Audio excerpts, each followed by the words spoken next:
السلام علیکم ورحمۃ اللہ وبرکاتہ۔ الحمد للہ رب العالمین والعاقبۃ للمتقین نبینا محمد وآلہ وصحبہ وذریاتہ اجمعین ومن تبعہم بإحسان الی یوم الدین، اما بعد۔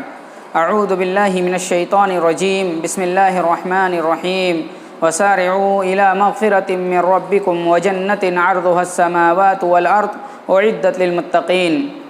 محترم ناظرین،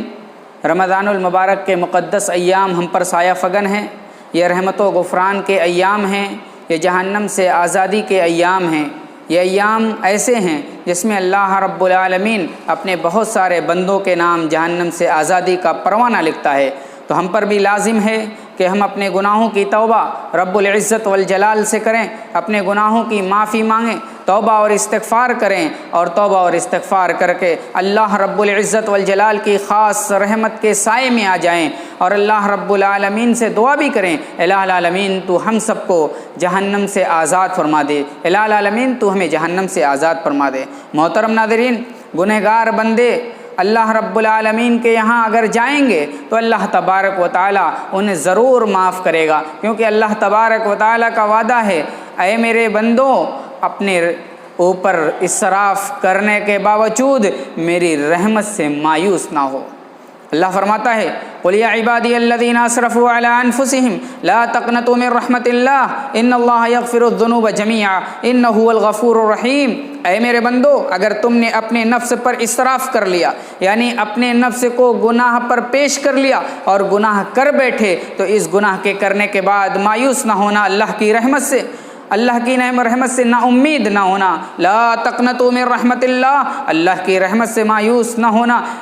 ان اللہ یغفر الذنوب جمیعا، کیونکہ اللہ تبارک و تعالیٰ تو سب کو بخشتا ہی ہے، انہ هو الغفور الرحیم، وہ بخشنے والا اور رحم کرنے والا ہے۔ تو رب العالمین اپنے بندوں کو، اپنے گنہگار بندوں کو معاف کرتا ہے، اپنے گنہگار بندے کو جہنم سے آزادی دیتا ہے۔ تو ہم پر لازم ہے کہ ہم اپنے آپ کو بخشوائیں، اور اللہ تبارک و تعالیٰ نے قرآن کریم کے اندر دوسری آیات کے اندر بھی ارشاد فرمایا کہ اے بندو، اپنے گناہ پر معافی کے لیے اللہ رب العزت والجلال کی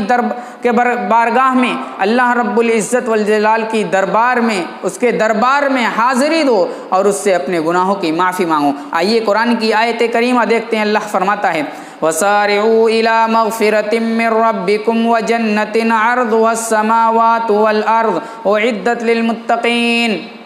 اللہ فرماتا ہے، اپنے رب کی مغفرت کی طرف دوڑو۔ وَسَارِعُوا إِلَى مَغْفِرَةٍ مِّن رَّبِّكُمْ وَجَنَّةٍ، اور اس جنت کی طرف دوڑو جس کی چوڑائی آسمان اور زمین کے برابر، عرضُهَا السَّمَاوَاتُ وَالْأَرْضُ، جس کی چوڑائی، جس جنت کی چوڑائی، لمبائی آسمان زمین کے برابر ہے۔ محترم ناظرین، اللہ تبارک و تعالی ہمیں حکم دے رہا ہے کہ اپنے رب کی رحمت کی طرف دوڑو تاکہ تم اپنے گناہوں کی معافی کرا لو، اور اپنے رب کی جنت کی طرف دوڑو تاکہ تمہیں وہ جنت مل جائے جس کی چوڑائی آسمان اور زمین کے برابر ہے۔ ذرا غور کرو، آیت کریمہ میں اللہ تبارک و تعالیٰ نے ایک طرف بندوں کے معاف، بندوں کو بخشنے کا تذکرہ کیا ہے، اور بندوں کو یہ حکم دیا ہے کہ بندو اللہ کی رحمت کی طرف آؤ، اللہ رب العالمین کی بخشش کی طرف آؤ، گناہ ہو گیا ہے، گناہ کے معافی کے لیے دوڑو۔ اور دوسری بات اللہ تبارک و تعالیٰ کہہ رہا ہے کہ جنت کی طرف دوڑو۔ مطلب کیا ہے؟ مطلب یہ ہے کہ گناہ کی معافی کی جانب دوڑنے والا، گناہ کی بخشش کروانے کی فکر کرنے والا، یہی وہ شخص ہوتا ہے جس کو جنت کی طرف ہوتی ہے۔ تو ہم اپنے آپ کو جنت سے قریب کرنا چاہتے ہیں، اپنے آپ کو جنت میں داخل کرانا چاہتے ہیں، تو ہم پر لازم ہے کہ ہم اپنے گناہوں کی توبہ کریں، اور پھر گناہ سے باز رہیں، اور گناہ کرنے کی طرف لپکیں نہیں، گناہ کرنے کی طرف قدم آگے نہ بڑھائیں۔ اور اگر پھر لاشعوری میں بغیر قصد و ارادہ کے گناہ ہو جاتا ہے تو فوراً نادم اور شرمندہ ہو جائیں، اور اللہ رب العالمین سے دعا کریں، الہ العالمین پھر گناہ ہو گیا ہے تو معاف فرما دے، تو گناہوں کو بخش دے، تو گناہوں پر پردہ ڈال دے۔ محترم ناظرین، گناہ ایک ایسا وبال ہے جو انسان کو دین کی باتوں کے سننے سے بھی روک دیتا ہے۔ پیارے نبی جناب محمد رسول اللہ صلی اللہ علیہ وسلم فرماتے ہیں کہ جب مومن گناہ کرتا ہے تو گناہ کرنے کی وجہ سے اس کے دل پر ایک سیاہی رکھ دی جاتی ہے، ایک سیاہ نقطہ رکھ دیا جاتا ہے، اور جب برابر گناہ کرتا رہتا ہے تو سیاہی بڑھتی رہتی ہے، لیکن جب گناہ پر توبہ کر لیتا ہے، گناہ پر نادم اور شرمندہ ہو جاتا ہے اور اللہ سے معافی مانگ لیتا ہے تو اللہ رب العالمین اسے معاف کر دیتا ہے اور اس کے دل پر جو سیاہی لگی ہے اس سیاہی کو دھل دیتا ہے۔ اور جب آدمی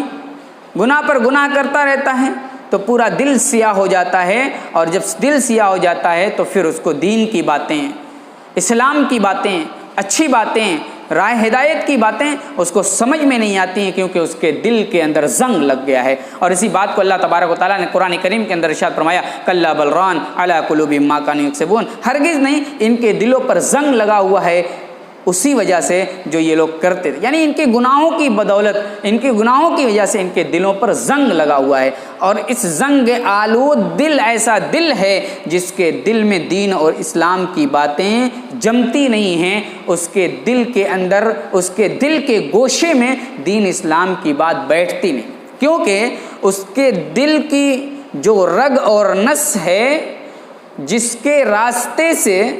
دین کی باتیں جا رہی ہیں اور راستہ مسدود اور بند ہو جاتا ہے۔ صحابی رسول کہتے ہیں کہ اللہ کے نبی صلی اللہ علیہ وسلم ایک مرتبہ ممبر پر تشریف لے جا رہے تھے، تینوں ممبر پر آپ نے قدم رکھا تو قدم رکھتے ہی اللہ کے نبی صلی اللہ علیہ وسلم آمین آمین آمین کہے۔ صحابہ اکرام نے ریزن پوچھا تو ان میں سے ایک ریزن یہ تھا کہ آدمی رمضان المبارک کا مہینہ پائے اور اس میں اپنی بخشش نہ کرائے تو اللہ رب العالمین کے ہاں سب سے زیادہ بدنصیب اور محروم شخص ہے۔ تو رمضان المبارک کا مہینہ ہم پائے ہیں، اگر ہم رمضان المبارک میں اپنی بخشش نہیں کراتے تو نبی کریم صلی اللہ علیہ وسلم کی بد دعا، نبی کریم صلی اللہ علیہ وسلم نے جبریل امین کی بد دعا پر آمین کہی ہے، تو جبریل امین کی بد دعا اور نبی کریم صلی اللہ علیہ وسلم کی آمین یہ دونوں ضرور قبول ہوگی اور ہم بد دعا کے مستحق بن جائیں گے۔ تو محترم ناظرین، ہم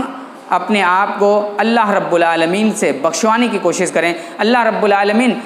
جب بندہ اللہ کے سامنے اپنی گناہوں کی بخشش کراتا ہے تو اللہ رب العالمین کو بڑا پسند آتا ہے، اللہ رب العالمین کو بڑا پسند آتا ہے، اتنا پسند آتا ہے، اتنا پسند آتا ہے